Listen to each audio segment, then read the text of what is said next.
જંબુસર તાલુકાના કનગામ ગામે રાઠોડ સમાજ માટે સ્મશાનમાં બંગલીના અભાવે ભારે મુશ્કેલીનો સામનો કરવો પડે છે। જંબુસર તાલુકાના કનગામ ગામના રાઠોડ સમાજના સ્મશાનમાં હજુ સુધી બંગલી એટલે કે અંતિમ સંસ્કાર માટે શેડની વ્યવસ્થા કરવામાં આવી નથી।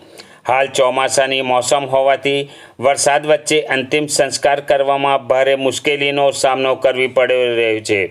વરસાદના કારણે મૃતદેહને યોગ્ય રીતે દાટી કે અગ્નિ સંસ્કાર કરવો મુશ્કેલ બને છે, જેના કારણે સમાજમાં ભારે રોષ જોવા મળી રહ્યો છે।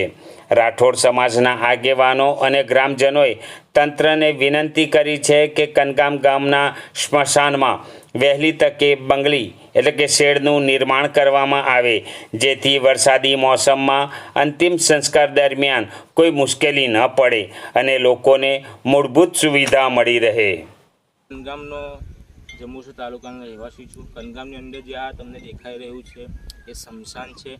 રાઠોડ સમાજનું કનગામનું ભોડિયાનું નવી નગરીનું સ્મશાન છે। ખરેખર આ સ્મશાનમાં ચોમાસું આવે ત્યારે દરેક તકલીફો ઊભી થાય છે અને હું આજે એટલું જ કહેવા માગીશ મીડિયાના માધ્યમથી, આ સ્મશાનની અંદર જે બી આ ગામના આગેવાન હોય કે સરપંચશ્રી હોય એમને હું નિવેદન કરું છું કે આ ગામમાં વહેલી તકે બંગલી બનાવવામાં આવે, કારણ કે અમારા સ્મશાનની અંદર સ્મશાન તો છે જ, દાટીને બધાને દાંતે જ છે, પણ કહેવાનો મતલબ મારો એક જ છે, હું ગામનો નાગરિક છું એટલા માટે હું તમને કહું છું કે આ ગામની અંદર વહેલી તકે કોઈ બંગલી બને એવી મારી અપેક્ષા છે સરપંચશ્રીને કે પછી તાલુકા પંચાયતને કે પછી સરપંચશ્રીને ગમે તેને મારી આ નિવેદન છે કે આ ગામમાં વહેલી તકે બંગલી બને।